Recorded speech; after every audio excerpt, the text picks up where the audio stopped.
Hi, I'm Olga at HighYa, and this video will be an update to my original review of the Copper Chef pan.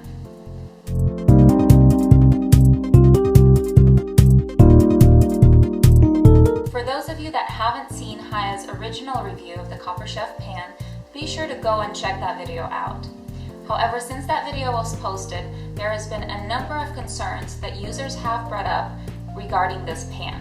A lot of people wanted to know whether or not the metal steam tray or the fry basket would scratch the thin coating of the pan. Some people had experienced burn marks that were permanently left on the pan and were wondering if that's a recurring issue.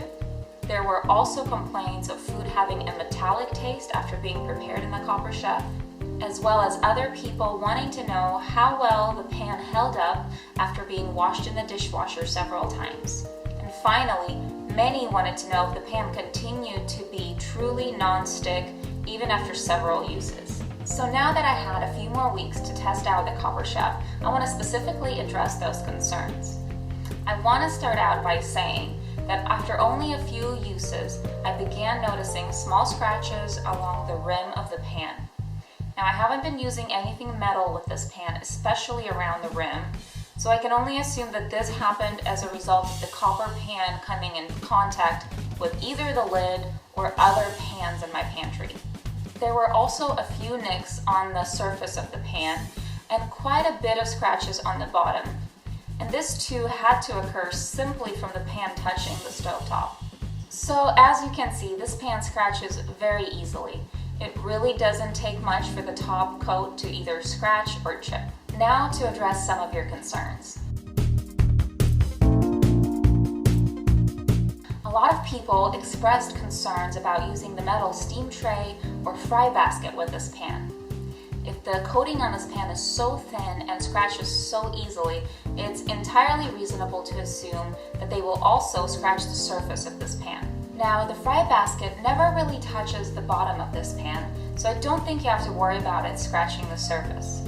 However, on the side of the pan where you attach the fry basket, the metal definitely comes in contact with the coating and does scratch the edges of the rim. The steamer tray, however, definitely comes in contact with the surface and has the potential to scratch it. In my initial test with the steamer tray, I didn't really have any issues with the tray scratching the pan. This time, I tried to actually produce some scratches by pushing down on the tray and dragging it back and forth. I tried this several times, however I couldn't notice any scratches as a result of this. I would say that with normal use, you will likely be okay as long as you're not pressing down on the tray extremely hard and dragging it across the pan. This isn't to say, however, that it's not possible to scratch this pan with a steamer tray. Given how easily this pan scratches and how thin the coating is, it's pretty much a likelihood that the Copper Chef pan will eventually scratch, either because you used the wrong utensil or you weren't being as careful with the steamer tray. We've also received some comments about burn marks being permanently left on this pan. In my experience, I haven't noticed any burn marks or discoloration on my Copper Chef. However, I did try to heat the pan up on high heat for a few minutes to see if that will produce any kind of spots or discoloration, and I haven't run into that problem.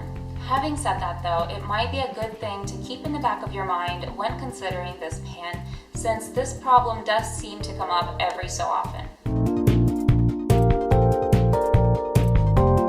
As you could see in my original review video, I've made a number of dishes in the Copper Chef, anywhere from eggs to pies.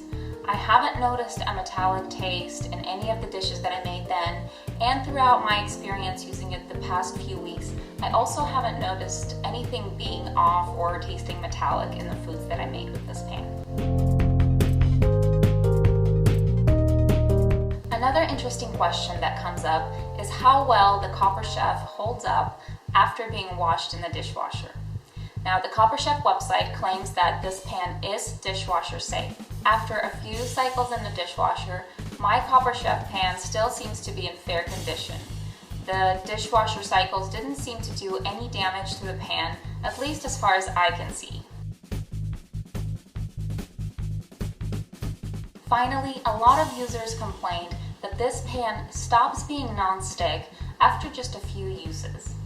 To test this, I fried up an egg on the ungreased copper chef, and while one side of the egg released pretty easily, the rest of the egg stuck to the pan and required a lot of spatula work to get it off.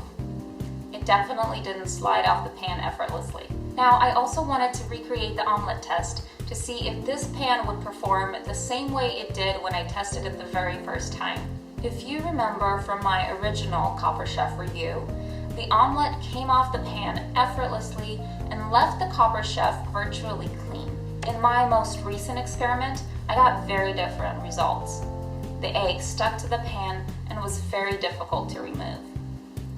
Now, I'm not sure what it is about the coating of this pan, but it definitely seems to lose its non-stick ability after just a few uses. I would say that after the first few weeks, you better have some butter or oil ready because this pan will likely not perform the same way. So, to sum this up, this pan is very fragile. If you're not extremely careful in avoiding metal utensils and storing this pan away from literally everything, you can count on your Copper Chef having nicks and scratches within a matter of weeks. Also, based on others' reviews, it's good to keep in mind that this pan is susceptible to burn marks and discoloration. And lastly, don't count on the Copper Chef to continue to be non-stick, especially if you're not using oil or butter. Unfortunately, this complaint comes up very often and seems to be a problem with most, if not all, of the Copper Chef pans. So I hope that this video answered more of your questions and provided a little more detail about how the Copper Chef performs the more that you use it. I hope to see you next time for more videos and reviews, and be sure to subscribe to HighYa on YouTube.